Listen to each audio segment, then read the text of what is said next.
할렐루야. 아멘. 오늘도 우리에게 꼭 필요한 은혜 주실 줄 믿습니다. 아멘. 사랑하는 성도 여러분, 오늘은 어버이 주일입니다. 매년 돌아오는 어버이 주일이지만 이 자리에 앉아 계신 여러분의 마음이 아마도 다 같지는 않으실 거라 생각합니다. 어떤 분은 부모님 생각에 마음이 따뜻해지시기도 하고요. 어떤 분은 미안함이 먼저 올라오실 수도 있을 것 같아요. 또 어떤 분은 이미 부모님을 천국으로 먼저 보내드리고 그리움 가운데 이 예배를 드리시지는 않을까 생각합니다. 그리고 반대로 이런 경우도 있을 것 같습니다. 어떤 분들은 부모로 살아오신 세월을 돌아보며 여러 이제 추억과 또 그동안의 일들이 또 감정이 교차하실 것 같은데요. 내가 더 좋은 부모가 되어줬어야 하는데 아이고 내가 많이 부족했네. 더 사랑해 줄걸. 왜 그렇게 내가 내 성격이 불같았는지 조금만 덜 화낼걸. 혹시 이런 마음도 있으실 것 같아요. 그래서 어쩌면 이 어버이 주일은 가장 따뜻한 날이면서도 동시에 눈물 나는 날 아닐까 생각합니다. 오늘 우리는 에베소서 6장의 말씀을 함께 보고 있는데요. 오늘 본문에서 중심이 되는 구절이 2절, 3절입니다. 우리 같이 한번 읽어봤으면 좋겠습니다. 시작! 내 아버지와 어머니를 공경하라. 이것은 약속이 있는 첫 계명이니 이로써 내가 잘되고 땅에서 장수하리라. 아멘. 여러분, 하나님은 왜? 그런데 이 많은 계명 가운데 이 계명, 부모를 공경하라 라는 이 계명에 특별히 약속이라는 단어를 붙이셨을까요? 오늘은 이 말씀을 통해 부모 공경이 단순한 효도나 인간 윤리가 아니라 하나님 나라를 세워가는 믿음의 질서라는 사실을 함께 나누고 싶습니다. 그리고 무엇보다 부모를 공경하고 섬기며 살아온 분들, 또 부모로서 살아내시느라 눈물 흘렸던 분들을 하나님께서 어떻게 바라보고 계실까 우리 함께 나누고 싶습니다. 그렇다면 먼저 부모 공경의 대상부터 한번 살펴봐야 되겠죠. 우리는 오랫동안 이 부모를 공경하라 하는 말씀을 어린 자녀들에게부터 가르쳤습니다. 주일학교에서, 가정에서, 학교에서도 어린 자녀들에게 제일 중요하게 가르치는 게 있었다면 전통적으로 말이죠. 바로 부모 공경이었습니다. 물론 그것도 많습니다. 반드시 그래야만 합니다. 제가 부모가 되어서 보니까요. 더 강조하고 싶어요. 막. 오늘도 강조하고 내일도 강조하고 싶어요. 그러나 성경을 조금 더 자세히 보면 이 계명은 단지 어린아이들을 교육하기 위해 주어진 말씀이 아니라는 사실을 알게 됩니다.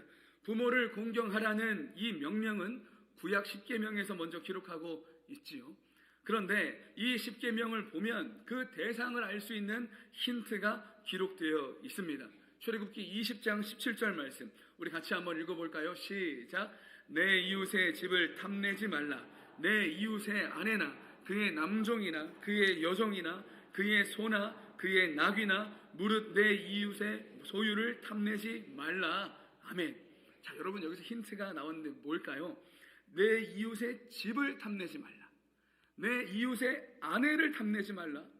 내 이웃의 남종이나 여종이나 그의 가축이나 소유를 탐내지 말라라고 기록하고 계십니다. 알고 보니까 이 말씀은 어린아이들, 집도 아직은 집을 마련하지 못하고 아내도 남편도 얻을 수 없는 그 아이들이 아니고 집도 가질 수 있고 아내와 남편이 있고 가축을 기를 수 있는 이 말씀은 우리 모두에게 주어진 명령이긴 하지만 우선되는 대상자는 집과 재산, 사회적 책임을 가진 사람들이었다는 말입니다. 즉 10계명의 직접적인 1차 수신자는 어린아이가 아니라 사회적 책임을 가진 한 가정의 실세, 장년 세대라는 사실입니다. 그렇다면 제5계명인 내 부모를 공경하라는 말씀 역시 경제력과 힘을 가진 장년 자녀들에게 먼저 주어진 말씀이라고 볼 수 있는 거예요. 왜 그렇습니까?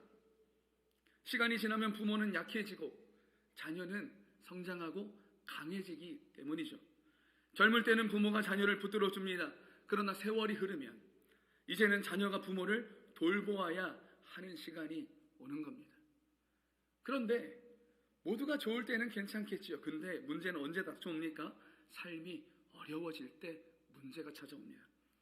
경제적으로나 사회적으로 삶이 어려워지면 가정의 장년 자녀들은 가족 중 누군가를 희생할 필요가 있을 때에 누가 가치가 있는가라는 질문을 속으로 던지게 됩니다. 그러면 나이가 어린 자녀들은 어떻습니까? 미래의 중요한 자산이기 때문에, 또 그 자녀들은 사실은 앞으로 살 나이가 많기 때문에 어린 자녀들을 희생하기보다는 경제적인 효용 가치가 없어진 나이든 부모들을 희생할 가능성이 커지는 거죠. 오늘 말씀이 기록된 이 구약, 우리가 지금 살펴본 이 10여 명이 기록된 그 구약 시대에도 마찬가지였다는 거예요. 그렇게 자연스럽게 학대할 가능성도 커졌다는 말입니다. 그래서 성경은 우리가 중간중간 구석구석을 살펴보면 하나님께서는 무서운 경고를 반복하고 계세요. 출애굽기 21장에 보니까 부모를 저주하지 말라. 에스겔 22장을 보니까 부모를 멸시하지 말라. 잠언 30장을 보니까 부모를 조롱하지 말라. 잠언 19장엔 부모를 구박하고 쫓아내지 말라.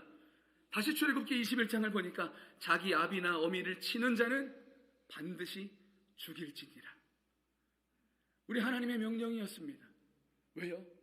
그때나 지금이나 우리의 그 죄악된 모습은 크게 달라지지 않기 때문에, 하나님은 인간의 죄성을 너무나 잘 알고 계시기 때문에 이렇게 말씀하신 거예요. 성경 곳곳에 부모 공경이 이렇게 중요하다는 사실을 알고 말씀하고 계십니다. 사람은 약한 존재를 함부로 대하기 쉽습니다. 생각보다 쉽습니다. 정말 그렇게 되더라고요. 특히 가족에게 더 그렇습니다. 밖에서는 친절한데 집에서는 싸늘해질 수 있다는 거예요. 실제로 보건복지부가 2025년 6월에 발표한 노인학대 현황 보고서에 따르면 지난 2024년 한 해 동안 노인학대로 판정된 사례가 7,167건이었습니다. 그리고 이것은 최근 4년 사이에 14.5%가 늘은 수치입니다. 그런데 더 충격적인 것은 가해자가 누구였냐는 말입니다. 배우자, 아들, 딸, 사위, 며느리 다 들어가 있었습니다. 얼마 전 우리 뉴스에서 그렇게 보았던 가슴 아픈 사건 기억하시죠? 그 비율을 합산해 보니까 가해자 중 가족이 무려 95.5%였습니다. 낯선 사람이 아니었습니다. 가족이 다 저지른 일이었어요. 그래서 하나님은 이 계명을 통해 약해져가는 부모를 보호하고 계시는 겁니다. 사랑하는 성도 여러분, 오늘날 우리 사회를 한번 돌아보십시오. 부모를 돌보는 일이 부담이 되어가고 노년의 외로움은 깊어지고 가족은 함께 살아도 마음은 멀어진 시대를 살아가고 있지는 않습니까? 그래서 하나님은 오늘도 말씀하십니다. 아니, 명령하십니다. 내 부모를 공경하라. 이것은 단순한 권고가 아닙니다. 하나님 나라의 질서인 줄 믿습니다. 그렇다면 공경한다는 것은 어떤 의미를 담고 있을까요? 본문에서 공경하라는 말은 히브리어로 카베드라는 단어를 썼습니다. 그리고 이 공경하라는 거기서 나온 단어예요. 원래 뜻은 무겁다라는 의미인데요. 이 단어가 강조를 하면서 명령형으로 바뀌면 무겁게 여겨라, 존중히 여겨라, 공경하라 라고 바뀌는 거예요. 그러니까 부모를 공경하라는 말은 부모를 무겁게 그 가치를 여기라는 말이었습니다. 귀찮게 여기지 말라는 말입니다. 가볍게 대하지 말라는 말입니다. 짐처럼 여기지 말라는 뜻입니다. 그런데 놀랄만한 사실은 이 구약에서 공경하라는 단어가 구약 전체에서 딱 4번밖에 안 쓰였다는 말이에요. 하나님께 2번, 부모님께 2번. 왕에게 이 단어를 쓴 적이 없습니다. 선지자나 제사장에게도 쓴 적이 없습니다. 오직 하나님과 부모에게만 이 공경의 명령을 특별하게 사용하셨다는 말이에요. 왜 그랬을까요? 우리 하나님 왜 그러셨을까요? 모든 사람은 부모를 통해 생명을 받기 때문입니다. 여러분, 우리 중에서 하늘에서 떨어지거나 땅에서 솟아난 분 계시면 저에게 전화 한번 주세요. 안 계실 거예요. 생명의 창조주 하나님께서 생명의 통로 부모님을 사용하셨기 때문에 그 부모를 공경하지 않는 것은 생명을 주신 하나님을 공경하지 않는 것과 같다는 사실인 줄 믿습니다. 그래서 부모를 공경한다는 것은 단순히 사람을 높이는 것이 아니라 하나님께서 주신 생명의 질서를 존중하는 것이에요. 종교개혁자 칼빈은 부모 공경을 두고 이렇게 설명했습니다. 부모 공경은 하나님께서 세우신 권위 질서를 세우는 훈련이다. 참 맞는 말입니다. 눈에 보이는 부모를 존중하지 못하면서 보이지 않는 하나님을 경외하는 것은 극히 참으로 어려운 일일 것입니다. 그래서 하나님은 가정을 통해 하나님 나라의 질서를 배우게 하신다는 거예요. 그런데 여기서 질문이 하나 생기죠. 서두에도 제가 말씀드렸지만 사도 바울은 왜 이 계명에 오늘 이 에베소서에도 이 구약의 계명을 다시 반복해서 적고 있는데 여기 앞에 왜 약속이라는 단어를 붙였을까요? 사도 바울은 2절에서 이렇게 말합니다. 같이 한번 읽어볼까요? 2절 말씀 시작. 내 아버지와 어머니를 공경하라. 이것은 약속이 있는 첫 계명이니. 자, 무슨 약속입니까? 그 약속의 내용이 3절에 나와요. 이것도 같이 한번 읽어보죠. 시작. 이로써 내가 잘되고 땅에서 장수하리라. 아멘. 여러분, 여기서 중요한 게 무엇인지 아십니까? 이 약속은요, 공경을 받는 부모에게 주신다는 게 아니라 공경하는 자녀에게 주어진다는 사실이었습니다. 우리는 종종 부모 공경은 부모를 위해서만 하는 것이라는 의무로 여겼습니다. 부담으로 받아들였습니다. 마음이 힘들었습니다. 어떻게 해야 되지? 걱정하고 염려가 다가왔습니다. 그러나 성경은 분명히 말합니다. 이것을 통해 잘되고 장수하는 것은 누구라고요? 부모를 공경하는 자녀들에게 있었다. 왜 그렇습니까? 조금 전 말씀드렸듯이 부모 공경은 하나님이 만드신 생명의 질서 안으로 들어가는 일이기 때문입니다. 하나님은 세대를 통해 믿음을 이어가도록 우리의 가정을 설계하셨어요. 부모가 자녀를 사랑합니다. 자녀는 그 모습을 배웁니다. 그리고 그 자녀가 자라서 부모를 공경합니다. 그 모습을 또 다음 세대 우리 자녀가 보고 자랍니다. 그래서 결국 부모를 공경하던 그 자녀가 그 자녀의 공경을 받게 되고 안전하고 하나님의 은혜가 있게 된다는 사실입니다. 이렇게 믿음과 사랑이 가정 안에서 세대를 넘어서 흘러가는 거예요. 여러분, 지난 주일에 우리가 함께 나누었던 말씀처럼 믿음은 뭐라고 했죠? 무슨 달리기? 이어달리기다. 즉 전수되는 것이라고 말씀드렸습니다. 할머니의 새벽 기도가 어머니의 눈물이 되고 그 어머니의 눈물이 오늘 자녀의 예배가 되는 거예요. 아버지가 보이셨던 그 믿음의 모범이 자녀가 삶에서 넘어지고 실패하고 무너졌을 그때에 다시 하나님을 바라보고 의지하고 일어설 수 있는 계기가 된다는 사실입니다. 그래서 믿음의 3대 4대가 함께 예배드리는 것, 우리 교회에도 믿음의 3대 4대가 많으세요. 이 함께 예배드리는 모습은 정말 귀한 은혜입니다. 교회 안에 할머니와 어머니, 할아버지와 아버지, 그리고 손주가 함께 앉아 예배드리는 모습을 보면 그 손주가 또 자녀를 낳고요. 그것은 단순한 가족의 모습이 아닙니다. 하나님 나라가 세대를 이어 흐르고 있는 모습인 줄 믿습니다. 여러분의 가정에 믿음의 세대가 흘러갈 수 있기를 축복합니다. 아멘.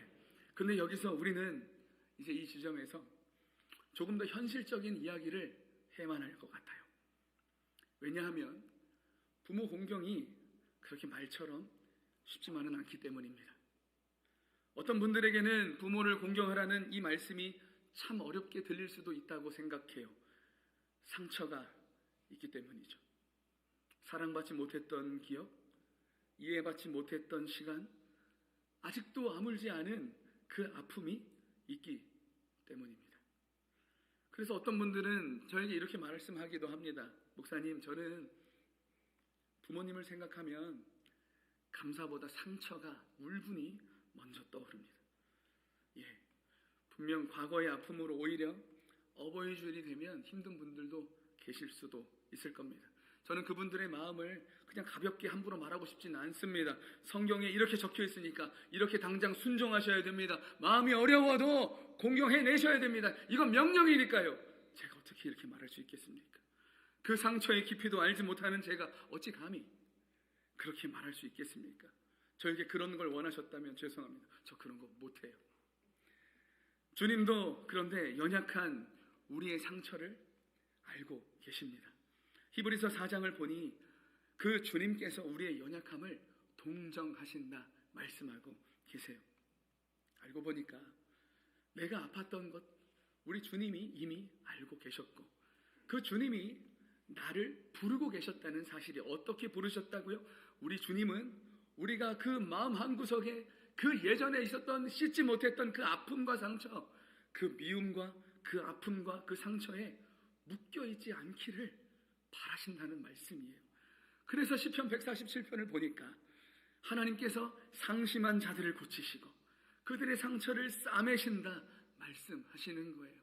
하나님은 우리를 무시하지 않으시지만 동시에 우리의 상처도 싸매시고 다시 주님 안에서 회복되기를 원하시는 줄 믿습니다. 그것이 바로 하나님의 마음이었습니다. 우리가 더 이상 힘들지 않기를, 아파하지 않기를 바라는 우리 하늘 아버지의 마음이었습니다. 오늘 본문은 여러분 이렇게 그래서 시작합니다. 자녀들아, 주 안에서 너희 부모에게 순종하라. 여러분, 여기서 중요한 말은 주 안에서라는 말인데요, 억지로 참으라는 말이 아닙니다. 이것은 감정을 무시하라는 것도 아닙니다. 무조건 해내라는 것도 아닙니다. 이것은 복음 안에서 가능해지는 순종이 있음을 말해주고 있습니다. 왜냐하면 사실 우리 모두는 하나님 아버지를 거역했던 자였기 때문입니다. 우리는 하나님보다 세상을 더 사랑했고 하나님의 말씀보다 내 욕심을 따라 살았습니다. 그런데 하나님은요, 그런 우리를 버리지 않으시고 독생자를 내어주시기까지 우리를 사랑하셨다는 사실이에요. 그래서 그 은혜를 경험한 사람이라면 비로소 우리는 부모를 다시 바라볼 수 있게 되는 겁니다. 내 힘으로요? 내 능력으로요? 내 의지로요? 아니요. 내 힘으로는 못한다는 거 여러 번 실패하지 않았습니까? 그런데 주님 안에서, 주 안에서 해볼 수 있다는 거예요. 그래서 부모 공경은 단순한 윤리나 도덕이 아닙니다. 복음을 경험한 사람만이 해볼 수 있는 은혜의 반응인 줄 믿습니다. 이번 주간 어버이 주일 설교를 준비하는 동안 정말 고심이 됐습니다.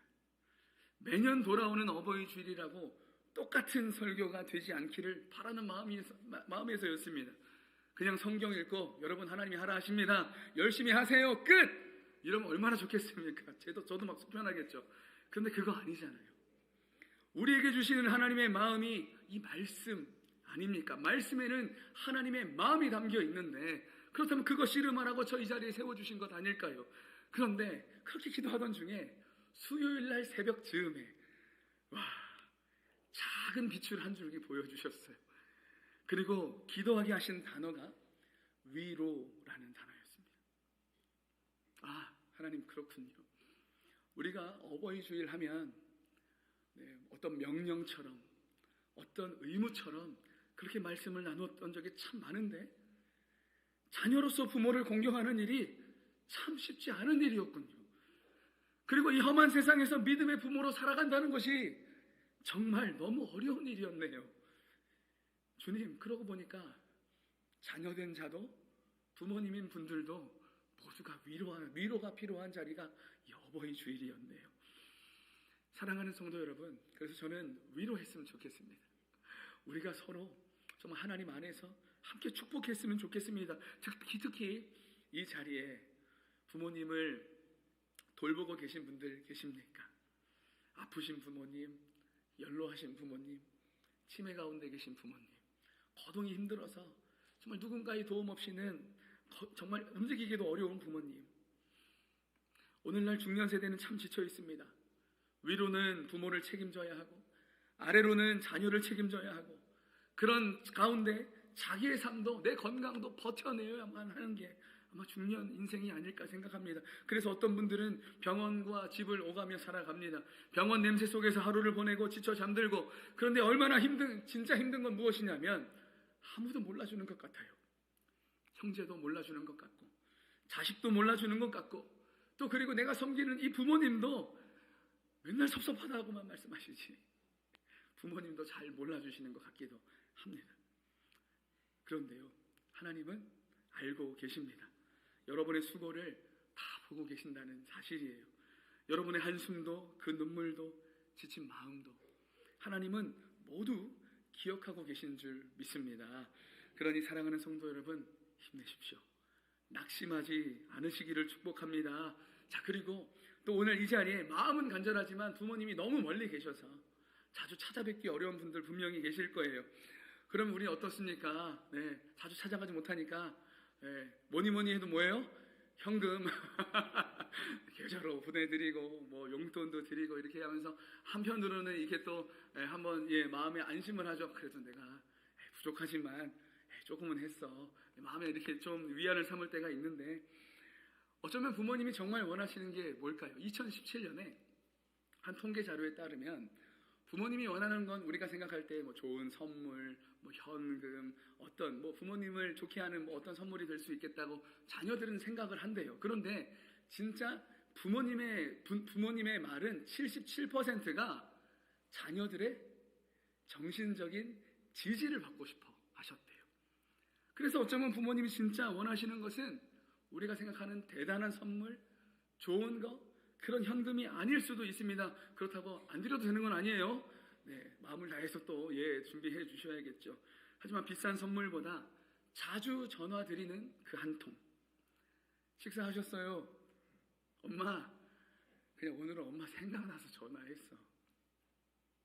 오늘 날씨 좋은데 밖에도 한번 나가봐야지. 엄마 집에만 있으면 어떡해. 아버지 내일 비가 온다고 하는데 미끄러우니까 조심하세요. 이 한마디가 부모님을 살게 하는 그 하루를 살게 하는 그 말이 될 수도 있다고 합니다.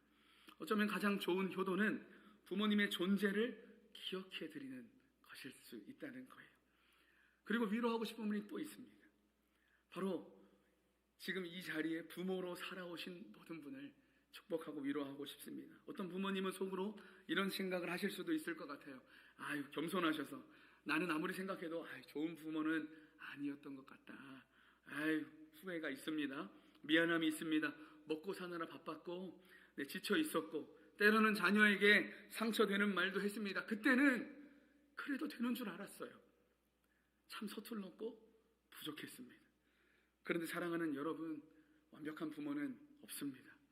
완전한 아버지는 우리 하나님 한 분뿐이세요. 그래서 부모도 은혜가 필요합니다. 나이가 연로하시든 지금 중년의 세대에 계시든 이제 막 부모가 되셨든 모두가 은혜가 필요합니다. 하나님은 부모된 여러분의 실패만 보지 않으시는 거예요. 남몰래 지금까지 흘려왔던 그 눈물, 아무에게도 보여주고 싶지 않았던 그 눈물, 먹을 거 입을 거 아껴서 가정을 지켰던, 자녀를 키웠던 그 시간, 몸이 아파도 마음대로 아플 수 없었던 그 시절, 그 모든 것을 하나님이 기억하고 계십니다. 하나님은 여러분의 눈물이 헛되게 하지는 않으시는 거예요. 혹시 그래도 마음 한구석에 내가 그래도 자녀를 향해서 미안한 마음이 남아 계시다면, 부모님을 향해서 죄송한 마음이 있으시다면 아직 늦지 않았습니다. 오늘 한번 도전해 볼 수 있기를 축복합니다. 그리고 저는 오늘 이제 말씀을 이제 마무리하려고 하는데요. 오늘 설교를 잘 마무리하고 싶었어요. 그래서 제가 가끔 한 번씩 몰래 봤던 영상 하나가 있는데 그 영상을 나누고 싶습니다.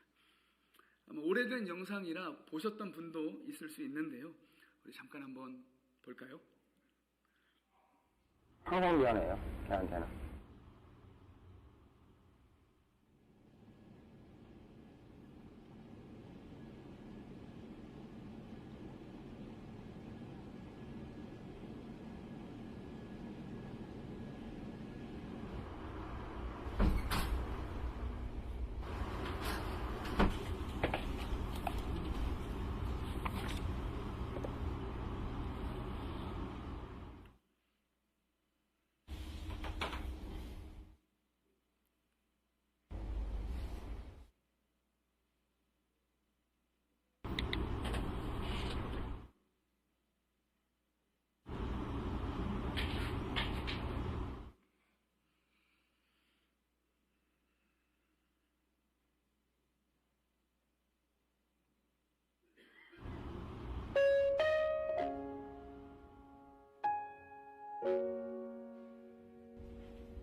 충선이 아빠 김용봉. 난 신왕철 아빠 신현기 이영근입니다. 큰아들이. 저 영우 아버지 되는 사람입니다. 조유섭 아빠, 진영이 아빠, 성함은 김성도. 생각나지요. 그 아들, 딸만 낳다가 아들 가졌는데 이번에도 딸이 못할까 했는데 네 엄마, 아빠, 동생한테 신경 써서 고맙고. 부모로서 이렇게 무언가를 충분하게 해줘야 되는데 그런 것도 못 해주고 그래서 참 마음이 아픕니다. 아들이라는 것은 너무 바꿀 수 없는 것이고 크게 뭐 도와주지도 못했고 했는데 그들이 알아서 잘 바꿔가지고 계속 부족한 게 부모 마음 아닐까요? 죽는 순간까지. 제가 그런 마음으로 살고 있어요. 계속 부족한 거예요. 너무 엄하게 했던 게 그게 좀 미안해.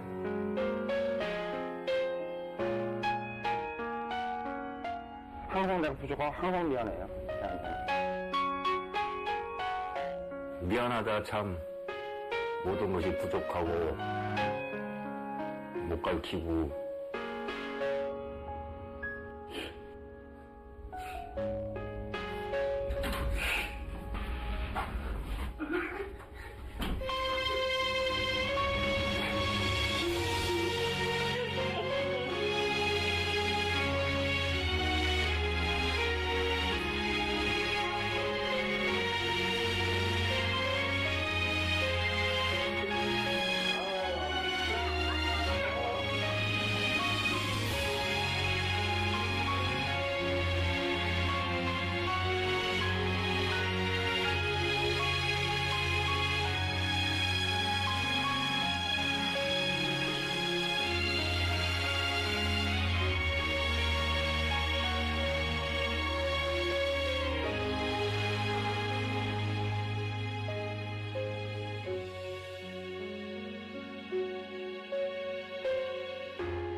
깜짝 놀랐습니다. 이제 말씀을 마칩니다. 사랑하는 성도 여러분, 부모 공경은요 단순한 효도가 아닙니다. 하나님 나라를 기억하는 믿음의 질서입니다. 그리고 기억하십시오. 우리가 부모를 공경하는 이유는 부모가 완벽하기 때문이 아닙니다. 하나님께서 먼저 우리를 품어주셨기 때문입니다. 우리 하나님은 부모를 섬기며 살아가는 자녀의 눈물도, 부모로 살아내며 흘린 눈물도 결코 잊지 않으십니다. 오늘 숙제 하나 드립니다. 오늘 이 자리에 혹시 자녀와 또 부모님이 같이 계시다면 예배 끝나고 나가시면서 한 번씩 안아주기. 네, 그리고 이 자리에 계시진 않지만 가까운 곳에 또 조만간 한번 찾아뵐 그 자리가 있다면 그냥 가서 인사만 하고 오지 마시고 그냥 퉁명스럽게 다녀오지 마시고 한번 안아드리기. 이건 숙제입니다. 숙제. 사랑하는 성도 여러분, 오늘 이 말씀 앞에서 우리 가정이 다시 하나님 앞에 세워지기를 축복합니다. 부모를 향한 마음이 회복되고 자녀를 향한 축복이 회복되어서 믿음의 세대가 다시 이어지는 은혜가 있는 우리 갈보리 온 성도 가정 되시기를 주 예수 그리스도의 이름으로 축복합니다. 이 땅의 모든 어버이들을 정말 진심으로 축복합니다. 좋으신 하나님께 모든 영광 올려드리겠습니다.